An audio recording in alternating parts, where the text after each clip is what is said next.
Las exposiciones de Gurdjieff provocaron muchas conversaciones en nuestros grupos. No todo había llegado a ser claro aún para mí.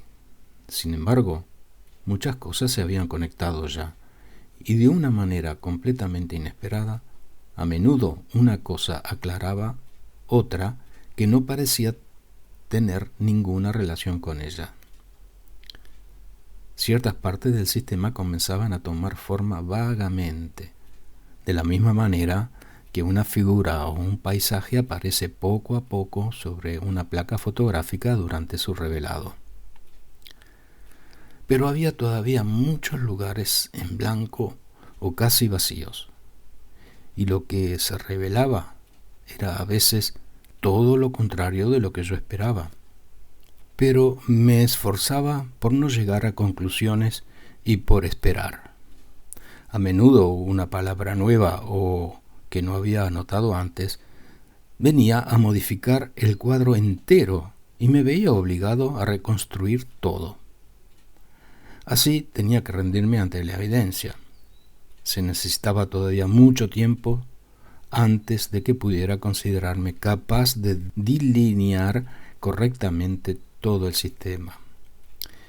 Siempre me sorprendía mucho el comprobar cómo algunas personas que asistieron a una sola de nuestras reuniones de golpe comprendían todo, explicaban a los demás y se formaban opiniones fijas, no solo sobre lo que habíamos dicho, sino también sobre nosotros mismos. Debo confesar que en esa época recordaba a menudo mi primer encuentro con Gurdjieff y la velada que pasé con el grupo de Moscú. Yo también en ese tiempo estuve a punto de enjuiciar definitivamente a Gurdjieff y a sus alumnos, pero algo me detuvo. Y ahora que había comenzado a darme cuenta del prodigioso valor de estas ideas, estaba casi aterrorizado ante el pensamiento de cuán poco me faltó para que las hubiese dejado de lado. Cuán fácilmente hubiera podido ignorar la existencia de Gurdjieff y perder su rastro si no le hubiese preguntado cuándo podría volverlo a ver. En casi todas sus exposiciones, Gurdjieff regresaba a un tema evidentemente que él consideraba de suma importancia, pero que era para muchos de nosotros difícil de asimilar. Decía, el desarrollo del hombre se opera a lo largo de dos líneas, saber y ser. Para que la evolución se realice correctamente, ambas líneas deben avanzar juntas, paralelas una a otra, sosteniéndose una a otra. Si la línea del saber sobrepasa demasiado a la del ser, o si la línea del ser sobrepasa demasiado a la del saber, el desarrollo del hombre no puede hacerse regularmente. Tarde o temprano tiene que detenerse. La gente capta lo que debe entenderse por saber. Reconocen la posibilidad de diferentes niveles de saber. Comprenden que el saber puede ser más o menos elevado, es decir, de más o menos buena calidad. Pero esta comprensión no la aplican al ser. Para ellos, el ser designa simplemente la existencia, que ellos oponen a la no existencia. No comprenden que el ser puede situarse a niveles muy diferentes, incluir varias categorías. Tomen, por ejemplo, el ser de un mineral y el ser de una planta. Son dos seres diferentes. El ser de una planta y el de un animal también son dos seres diferentes. Igualmente lo son el ser de un animal y el ser de un hombre. Pero dos hombres pueden diferir en su ser más aún que un mineral y un animal. Esto es exactamente lo que la gente no capta. Ellos no comprenden que el saber depende del ser. Y no solamente no lo comprenden, sino que no quieren comprenderlo. En la civilización occidental, en particular, se admite que un hombre pueda poseer un saber vasto, que pueda ser, por ejemplo, un sabio eminente, autor de grandes descubrimientos, un hombre que hace progresar la ciencia, y que al mismo tiempo pueda ser, y tiene el derecho de ser, un pobre hombre egoísta, discutidor, mezquino, envidioso, vanidoso, ingenuo, distraído. Parece que aquí se considera que un profesor tiene que olvidar en todas partes su paraguas. Y sin embargo, tal es su ser. Pero en Occidente se estima que el saber de un hombre no depende de su ser. La gente da mayor valor al saber, pero no sabe darle al ser su valor igual, y no tiene vergüenza del nivel inferior de su propio ser. Ni siquiera comprende lo que esto quiere decir. Nadie comprende que el grado del saber de un hombre es función del grado de su ser. Cuando el saber excede demasiado al ser, se vuelve teórico, abstracto, inaplicable a la vida. Aún puede tornarse nocivo, porque en lugar de servir a la vida y de ayudar a la gente en su lucha contra las dificultades que la asaltan, tal saber comienza a complicarlo todo. Desde luego, ya no puede aportar sino nuevas dificultades, nuevos problemas, y toda clase de calamidades que no existían antes.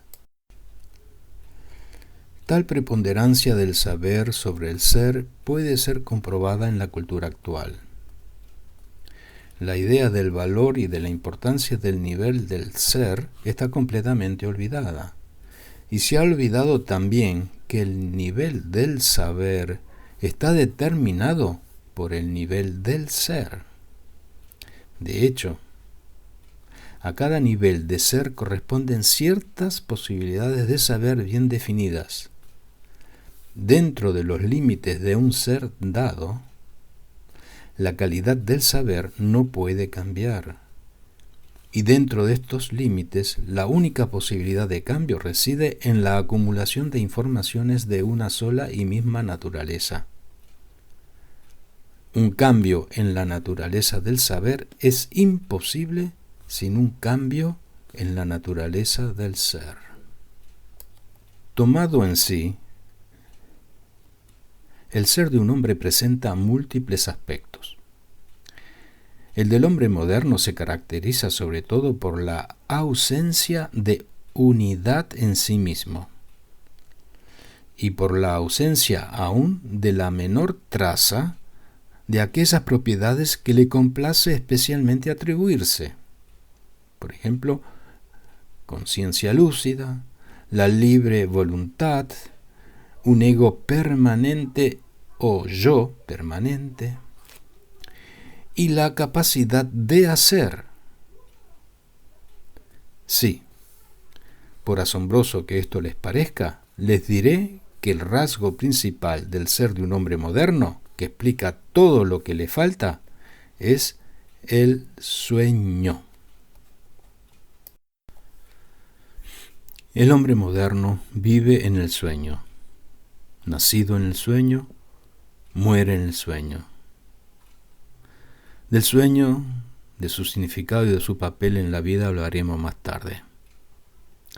Ahora reflexionen solamente en esto. ¿Qué puede saber un hombre que duerme?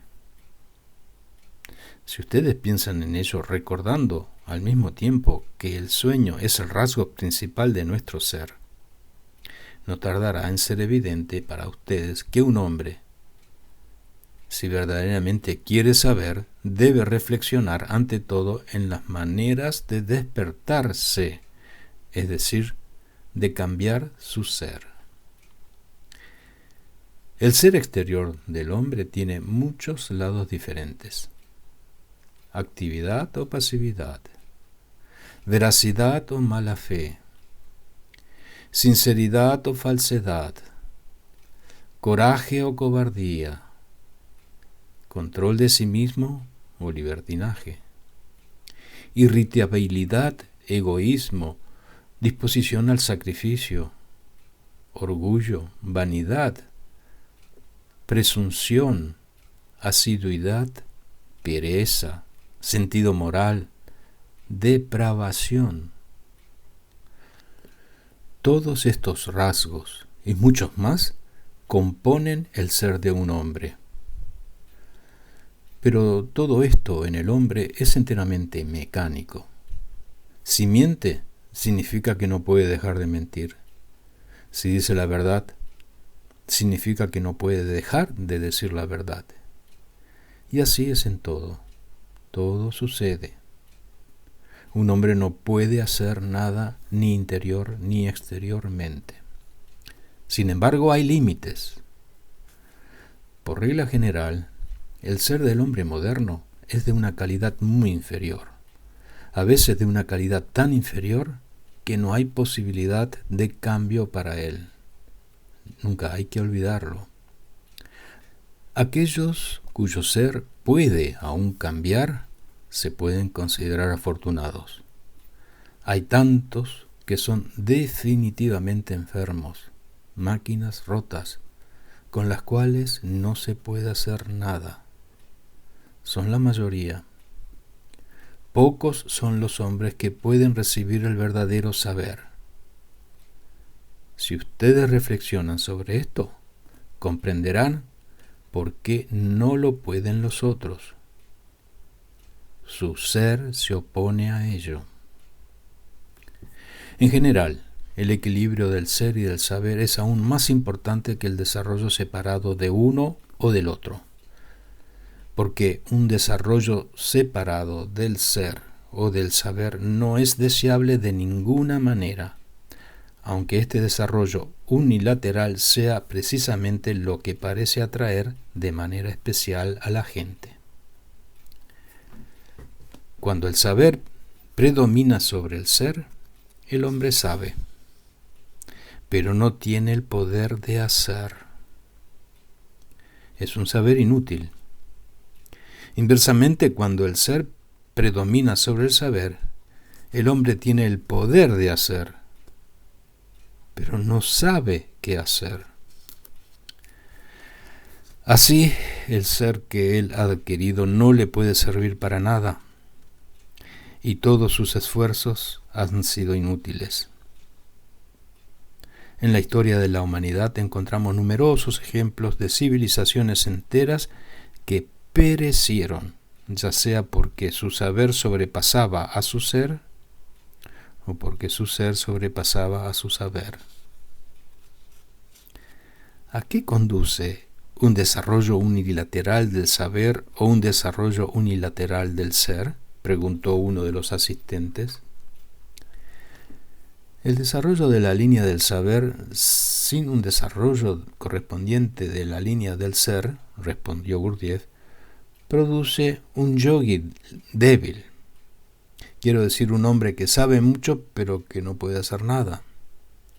Un hombre que no comprende, acentuó esta palabra, lo que sabe. Un hombre que no aprecia, es decir, incapaz de evaluar las diferencias entre uno y otro tipo de saber.